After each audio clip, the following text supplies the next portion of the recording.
ఈ generation audience కి pan India అనే పదాన్ని పరిచయం చేసిన ప్రభాస్ బాహుబలి సినిమాతో రీజనల్ బారియర్స్ ని క్లోజ్ చేసి కొత్త మార్కెట్ ని ఓపెన్ చేశాడు.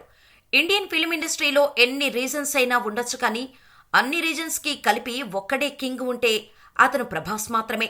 ఇలాంటి కింగ్ మరోసారి బాక్సాఫీస్ పై దండయాత్ర చేయటానికి సలార్ సినిమాతో థియేటర్స్ లోకి వచ్చేశాడు. బుకింగ్స్ లో దుమ్ము దులిపేసింది సలార్. RRR సినిమా సేల్స్ కూడా దాటిస్తూ కొత్త బెంచ్ మార్కులను సెట్ చేస్తున్నాడు.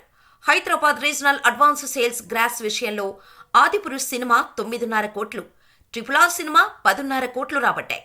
ఇప్పట్లో RRR అడ్వాన్స్ గ్రాస్ ఇప్పట్లో బ్రేక్ ఇవ్వదేమో అనుకున్నారు, కానీ ప్రభాస్ ఈ కలెక్షన్స్ ని బ్రేక్ చేశాడు. హైదరాబాద్ అడ్వాన్స్ సేల్స్ విషయంలో సలార్ 12.2 కోట్లు రాబట్టి సెన్సేషన్ క్రియేట్ చేసింది. అందుకే ప్రభాస్ ని నైజాం కింగ్ అంటారని చెప్పొచ్చు. ఇక ఇండియాలోనే కాదు, ఓవర్సీస్ లో కూడా సలార్ హవా పీక్స్ లో ఉంది. ప్రీ సేల్స్ లో కొత్త రికార్డును సెట్ చేస్తున్న ప్రభాస్ ప్రీమియర్స్ తో గత 6 ఏళ్లుగా చెక్కు చెదరకుండా ఉన్న రికార్డుని బ్రేక్ చేశాడు.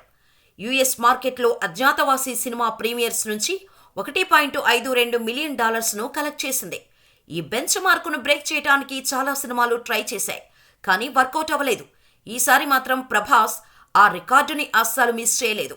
ఓవర్సీస్ మార్కెట్లో యుఎస్ రీజనల్లో ప్రీమియర్స్ తోనే ప్రభాస్ 2 మిలియన్ మార్కును టచ్ చేశాడు.